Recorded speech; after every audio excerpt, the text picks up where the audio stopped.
माँ के आंसू। राधा बहन का इकलौता बेटा अमेरिका में रहता था।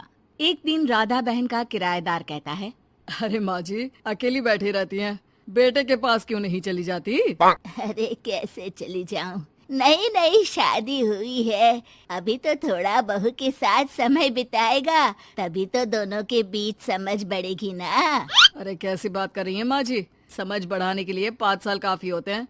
5 साल की शादी को कोई नई शादी नहीं कहता। हाँ वो तो है, आया था पिछले साल उसका फोन, पूछ रहा था कैसी हो, पर अब तो काफी साल हो गए, कोई फोन भी नहीं आता। तभी फोन की बेल बजती है। लो 100 साल की उम्र है, आ गया मेरे मयंक का फोन।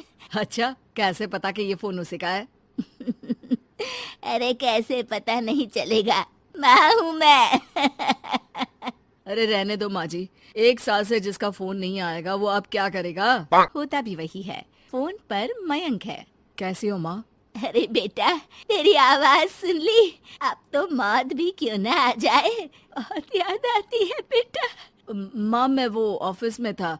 अच्छा माँ वो रीना बोल रही थी कि तुम अकेली रहती हो इंडिया में, वो ठीक नहीं है। अब बुजुर्ग भी तो हो रही हो, अकेले पकाना खिलाना, वो चाह रही है कि अब तुम यहीं आ जाओ, हम लोग साथ रहते हैं ना। राधा बहन की आंख से पानी गिरने लगता है, वो कुछ नहीं बोल पाती। माँ हेलो, सुन रही हो ना माँ? हाँ बेटा तेरे साथ रहूंगी, सुबह शाम तुझे देखूंगी, और क्या जीवन में है तेरे पापा के जाने के बाद। तभी बीच में बेटा माँ को रोक देता है। हाँ हाँ ठीक है माँ, तो मैं आता हूँ अगले हफ्ते तुम्हें लेने के लिए। राधा बहन को तो मानो बुढ़ापे में किसी ने पंख दे दिए हो, उड़ी जा रही थी पूरे मोहल्ले में। अरे वो मयंक आ रहा है, अब तो अमेरिका जा रही हूँ मैं, वहीं रहूंगी। अच्छा है मौसी, आपका जीवन देखकर तो मुझे भी रोना आ जाता था। कोई बात नहीं मौसी, देर से ही सही सब अच्छा होने वाला है अब। राधा बहन दौड़ दौड़ कर सामान ला रही थी। अरे इतना सामान तो 2 साल में भी कभी नहीं खरीदा जो 2 दिन में लिए जा रही हो मौसी। अरे बेटा आ रहा है ना अमेरिका से। अच्छा तो पकवान बनाने की तैयारी चल रही है? हाँ बिल्कुल, उसको बेसन के लड्डू बहुत पसंद है। रात भर भूनना तलना ये सब प्रोग्राम चलता रहता है राधा बहन के घर में। और फिर वो दिन भी आ जाता है जब बेटा घर आता है। कौन? माँ मैं मयंक, ये घर का क्या हाल बना रखा है, न सफाई न धुलाई, कैसा लग रहा है ये घर? घर तो ऐसा ही था बेटा, हमेशा से, बस तू थोड़ा कमजोर लग रहा है। क्या हुआ बेटा?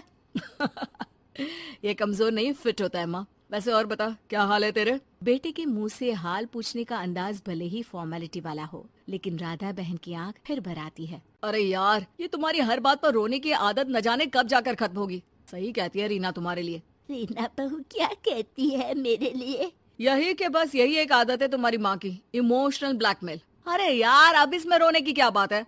ना कुछ नहीं, बहुत दिन बाद तो घर आया ना तो क्या रोएगी? हाँ क्यों? अच्छा ये ले, तेरे लिए रात भर बैठकर ये बेसन के लड्डू बनाए हैं, और ये अचार तुझे बहुत पसंद है ना? पसंद है नहीं माँ, पसंद थे। अब तो फिटनेस के लिए ये सारी फालतू चीजें मैं खाता भी नहीं हूँ। ये फालतू चीजें खाकर ही तो तू बड़ा हुआ है बेटा। अब रहने दे माँ, क्या क्या खिलाकर बड़ा किया है, मुंह मत खुलवा। कौन देशी घी में शक्कर डालकर पराठे के साथ खाता है? वो तो तुझे पसंद थे ना बेटा, तभी तो बनाती थी, नहीं बनाती थी तो रोता था तू। अरे तो रोने देती ना माँ, अब सारी समस्या उसी खाने से है शरीर में। वो तो भला हो रीना का, जो हेल्दी डाइट देकर सब मेंटेन कर रही है। राधा बहन बेटे की आने की खुशी में इतनी दीवानी थी कि उसे बेटे के बात का अंदाज और लहजा समझ में नहीं आ रहा था। अच्छा रुक, पालक वाली दाल बना देती हूँ। रहने दे माँ, मैं होटल से ऑर्डर कर देता हूँ। इतने साल बाद होटल का खाना, माँ के खाने की याद नहीं आती थी। अरे माँ फिर इमोशनल डायलॉग, प्लीज माँ। अच्छा सुन, बहुत कम वक्त है हम लोगों के पास, जल्दी जल्दी सारी पैकिंग कर ले, और हाँ इस घर को बेचना होगा। कैसी बात कर रहा है, तेरे पापा और मैंने एक एक पाई जोड़कर इस मकान को बनाया था। हाँ पर तू जा रही है ना, फिर कौन मेंटेन करेगा? कैसे क्या होगा माँ, मैं तो अब इंडिया आऊंगा भी नहीं। बेटा तो सो जाता है, लेकिन माँ घर का एक एक कोना घूम घूम कर देखती है। सही बात है, क्यों मोह माया जोड़ रही हूँ मैं इस घर से? आखिर बेटे के साथ रहना ही तो होता है हर माँ बाप को, लेकिन इनकी यादें हर एक कोने जाने में। खैर, औने पौने दामों में घर को बेच बेटा और माँ एयरपोर्ट के लिए रवाना हो जाते हैं। माँ यहीं बैठ, मैं अभी आया। नहीं नहीं बेटा, मैं साथ रहूंगी, पहली दफा आ रही हूँ ना। अरे माँ, टिकट, बोर्डिंग, सामान, चेक इन, 10 काम है, करके आ रहा हूँ ना। ठीक है, जल्दी आ जाना, यहाँ घबराहट होती रहेगी। बेटा माँ को समझाकर चला जाता है। माँ बैठी रह जाती है लेकिन बेटा आता ही नहीं। एयरपोर्ट के लोग बताते हैं कि इस नाम का लड़का तो कब का अमेरिका की फ्लाइट लेकर उड़ चुका है। माँ किसी तरह अपने बीके हुए मकान में ही आ जाती है। मुझे कुछ दिन रहने दो, पता नहीं क्या हुआ, हो सकता है कोई मजबूरी हो बेटे की। नया मकान मालिक कहता है। अरे माँ जी, कमरा तो मैं आपको दे दूँ, पर भाड़े का क्या? पति की पेंशन भी है भैया।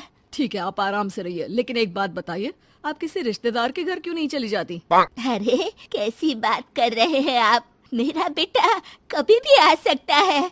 अगर मैं उसे यहाँ नहीं मिली